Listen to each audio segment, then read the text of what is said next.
జై సింగరేణి. ఇవాళ మంచిర్యాల జిల్లా కేంద్రంలో మంచిర్యాల జిల్లా ప్రజలందరికీ హృదయపూర్వకంగా తెలంగాణ రక్షణ సేన తరఫున హృదయపూర్వకంగా ధన్యవాదాలు తెలియజేస్తూ ఉన్నాం, అభినందనలు తెలియజేస్తూ ఉన్నాం. ప్రత్యేకించి మంచిర్యాల జిల్లా నుంచే సింగరేణి బొగ్గుబాయి యాత్రను కూడా మరి ప్రారంభించుకోవడం జరిగింది. గౌరవనీయులు పెద్దలు హెచ్ఎంఎస్ జనరల్ సెక్రటరీ గారు అన్న రియాజ్ అహ్మద్ గారి సారథ్యంలో ఈ యాత్రను మొత్తం బొగ్గుబాయిలన్నిటి మీద కూడా చేపట్టబోతూ ఉన్నాం. ఖమ్మం ఏరియాను పక్కన పెడితే మిగతా ఏరియాస్ అన్నీ భూపాలపల్లితో సహా ఈ దఫా బొగ్గుబాయి యాత్రలో అందరినీ కూడా కలవబోతూ ఉన్నాం.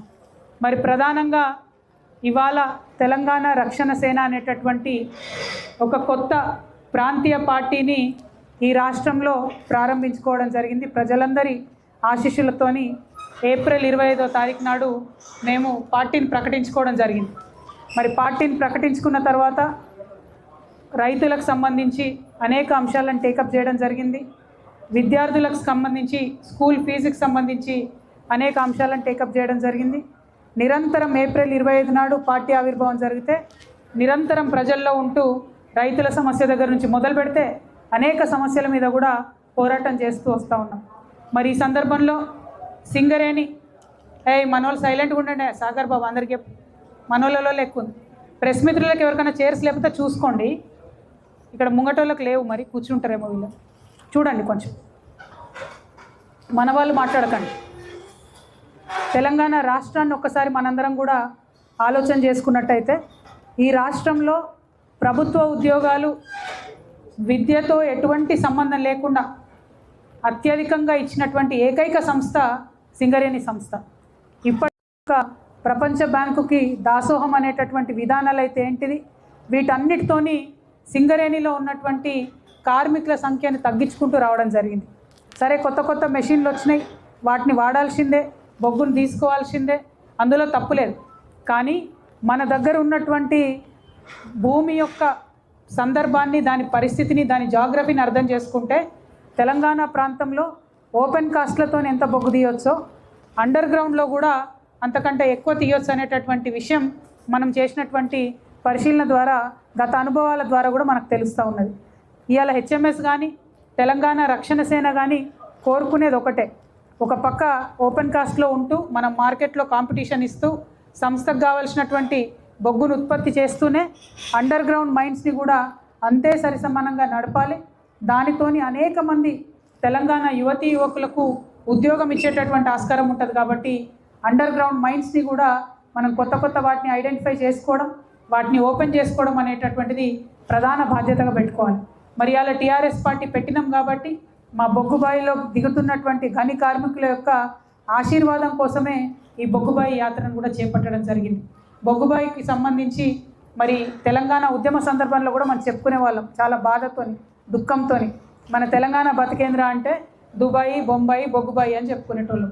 తెలంగాణ వచ్చిన తర్వాత మరి ఆ కార్మికుల పరిస్థితి ఏమన్నా మారిందా అంటే ఇప్పుడే మేము కాశీపేట మైన్కి పోయి వచ్చినాం. ఎక్కడ చూసినా మేనేజ్మెంట్ దౌర్జన్యాలు, ఎక్కడ చూసినా ఆనాడు బ్రిటిష్ కాలంలో ఎట్లయితే మన దేశం వాళ్ళను తక్కువ చేసి చూసిండ్రో ఇవాళ కార్మికులను అదే తరహాగా మేనేజ్మెంట్ చూస్తుందంటే బాధ అనిపిస్తూ ఉంది. కనీస మానవ హక్కుల పరిరక్షణ లేకుండా, చిన్న చిన్న సౌకర్యాలు కల్పించకుండా, ఆఖరికి మంచినీటి సౌకర్యాన్ని కూడా కల్పించకుండా మరి అత్యంత కర్కశంగా మేనేజ్మెంట్ వ్యవహారం చేస్తున్నది. అక్కడ వచ్చినటువంటి ప్రతి ఒక్క కార్మికుడు కూడా ఒకటే మాట చెప్పుకొస్తున్నాడు, మాకొక రూలు, ఆఫీసర్లకు ఒక రూలు, మాకొక న్యాయం, ఆఫీసర్లకు ఒక న్యాయం. పని గంటల మీద కానీ దేని మీద కానీ కనీసం నియంత్రణ లేకపోవడం. ఏమన్నా అంటే నువ్వు నేను చెప్పిన పని చేస్తావా సస్తావా, లేకపోతే నీకు ఇలా అటెండెన్స్ అయ్యా అనే కాడికి వచ్చినటువంటి పరిస్థితి. ఏమన్నా ఇంకొంచెం గట్టిగా బలంగా మాట్లాడితే షిఫ్ట్ మార్చుడు, ఇంకా ఎక్కువ మాట్లాడితే సస్పెండ్ చేసుడు. ఇవాళ కూడా మేము పోయిన మైన్ కాడ ప్రతి శనివారం వస్తుందంటే ఉద్యోగాల జాతరను ఇంకోటో ఉండాల్సినటువంటి సింగరేణిలో ఇవాళ ఎంతమందిని తీసేస్తున్నాం, ఇవాళ ఎంతమందిని షిఫ్ట్ చేంజ్ చేస్తున్నాం, ఇవాళ ఎంతమందిని సస్పెండ్ చేస్తున్నాం అనే కాడికి మేనేజ్మెంట్ ధైర్యానికి వచ్చిందంటే డెఫినెట్గా ఇది ప్రభుత్వం ఇచ్చినటువంటి అలసత్వమే. నేను కాంగ్రెస్ ప్రభుత్వానికి హెచ్చరిక చేస్తూ ఉన్నా, ప్రభుత్వం మీరు జోక్యం చేసుకొని సింగరేణి సంస్థలో ఉన్నటువంటి డబ్బును దోచుకుంటున్నారు. సింగరేణికి బకాయి పెడుతున్నారు. కానీ సింగరేణి కార్మికుల యొక్క రక్షణ విషయంలో మాత్రం మీరు కంప్లీట్గా ఇగ్నోర్ చేస్తున్నారు. నిన్నటిదాకా ఇక్కడ బట్టి గారు వచ్చిపోయారు, ఆయననే పవర్ మంత్రి, ఆయననే గనుల శాఖ మంత్రి కూడా ఉన్నట్టున్నాడు. సింగరేణి అంత మాత్రం ఆయన కనుసన్నలనే నడుస్తూ ఉన్నది. మరి వచ్చినటువంటి మనిషి ఒక్కసారన్నా కార్మికులతోని మీకు ఇబ్బందులు ఎట్లున్నాయి, మీకు ఏమైనా ప్రాబ్లమ్స్ ఉన్నాయా, మరి మేనేజ్మెంట్కి నేను ఏమైనా చెప్పాలనా అని అడిగినటువంటి విషయం లేదు. ఆ మ్యాన్ రైడింగ్ మెషిన్ అని ఒకటి ఉంటుంది, అది లోపలికి 3 కిలోమీటర్లు మైన్లా కార్మికులు తీసుకుపోయే మెషిన్. ఇవాళ మేము పోయి వచ్చినటువంటి కాశీపేటలో 300 మంది షిఫ్ట్కి కార్మికులు మైన్లకు దిగాలంటే కేవలం 70 సీట్లు ఉన్నాయి. అవి ఆ 70 సీట్లు ఎన్నిసార్లు తిరుగుతాయి?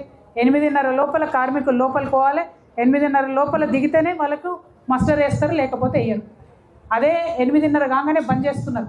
మరి పోనీ మేనేజ్మెంట్ కానీ ఇంకోరు కానీ వాడాలంటే ఎనీ టైం ఆన్ చేస్తున్నారు. ఇదే యాక్షన్ లేకుండా, చిన్న చిన్న సౌకర్యాలు కల్పించకుండా, ఆఖరికి మంచినీటి సౌకర్యాన్ని కూడా కల్పించకుండా మరి అత్యంత కర్కశంగా మేనేజ్మెంట్ వ్యవహారం చేస్తున్నది. అక్కడ వచ్చినటువంటి ప్రతి ఒక్క కార్మికుడు కూడా ఒకటే మాట చెప్పుకొస్తున్నాడు, మాకొక రూలు ఆఫీసర్లకు ఒక రూలు, మాకొక న్యాయం ఆఫీసర్లకు ఒక న్యాయం. పని గంటల మీద కానీ దేని మీద కానీ కనీసం నియంత్రణ లేకపోవడం. ఏమన్నా అంటే నువ్వు నేను చెప్పిన పని చేస్తావా సస్తావా, లేకపోతే నీకు ఇలా అటెండెన్స్ అయ్యా అనే కాడికి వచ్చినటువంటి పరిస్థితి. ఏమన్నా ఇంకొంచెం గట్టిగా బలంగా మాట్లాడితే షిఫ్ట్ మార్చుడు, ఇంకా ఎక్కువ మాట్లాడితే సస్పెండ్ చేసుడు.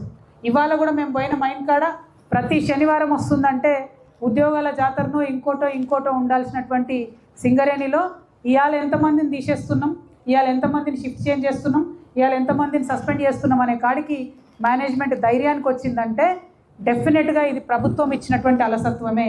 నేను కాంగ్రెస్ ప్రభుత్వానికి హెచ్చరిక చేస్తూ ఉన్నా, ప్రభుత్వం మీరు జోక్యం చేసుకొని సింగరేణి సంస్థలో ఉన్నటువంటి డబ్బును దోచుకుంటున్నారు, సింగరేణికి బకాయి పెడుతున్నారు. కానీ సింగరేణి కార్మికుల యొక్క రక్షణ విషయంలో మాత్రం మీరు కంప్లీట్గా ఇగ్నోర్ చేస్తున్నారు. నిన్నటిదాకా ఇక్కడ బట్టి గారు వచ్చిపోయారు, ఆయననే పవర్ మంత్రి, ఆయననే గనుల శాఖ మంత్రి కూడా ఉన్నట్టున్నాడు. సింగరేణి అంత మాత్రం ఆయన కనుసన్నలనే నడుస్తూ ఉన్నది. మరి వచ్చినటువంటి మనిషి ఒక్కసారన్నా కార్మికులతోని మీకు ఇబ్బందులు ఎట్లున్నాయి, మీకు ఏమైనా ప్రాబ్లమ్స్ ఉన్నాయా, మరి మేనేజ్మెంట్కి నేను ఏమైనా చెప్పాలనా అని అడిగినటువంటి విషయం లేదు. ఆ మ్యాన్ రైడింగ్ మెషిన్ అని ఒకటి ఉంటుంది, అది లోపలికి 3 కిలోమీటర్లు మైన్లా కార్మికులు తీసుకుపోయే మెషిన్. ఇవాళ మేము పోయి వచ్చినటువంటి కాశీపేటలో 300 మంది షిఫ్ట్కి కార్మికులు మైన్లకు దిగాలంటే కేవలం 70 సీట్లు ఉన్నాయి. అవి ఆ 70 సీట్లు ఎన్నిసార్లు తిరుగుతాయి? 8:30 లోపల కార్మికులు లోపలికి పోవాలి, 8:30 లోపల దిగితేనే వాళ్ళకు మస్టర్ వేస్తారు, లేకపోతే వేయరు. అదే 8:30 కాగానే బంద్ చేస్తున్నారు. మరి పోనీ మేనేజ్మెంట్ కానీ ఇంకోరు కానీ వాడాలంటే ఎనీ టైం ఆన్ చేస్తున్నారు. ఇదెందుకు, ఇంత జులుమెందుకు? మీకు కరెంట్ అయితే ఫ్రీగానే ఉంటుంది కదా, కరెంట్ ఏం ఖర్చు కాదు కదా అదనంగా, ఎందుకోసం ఇట్లా చేస్తున్నారు? ఇంత సాడిస్టిక్ వ్యవహారం చేయడం ఎందుకు? మీరు ఎక్కడన్నా చూడండి, వేరే దేశాలలో, అది పోలాండ్ కావచ్చు, చైనా కావచ్చు, ఆస్ట్రేలియా కావచ్చు, మీరు ఎక్కడ చూసినా కూడా కార్మికులు బాగుండాలి, కార్మికుల యొక్క హక్కులు పరిరక్షించాలి.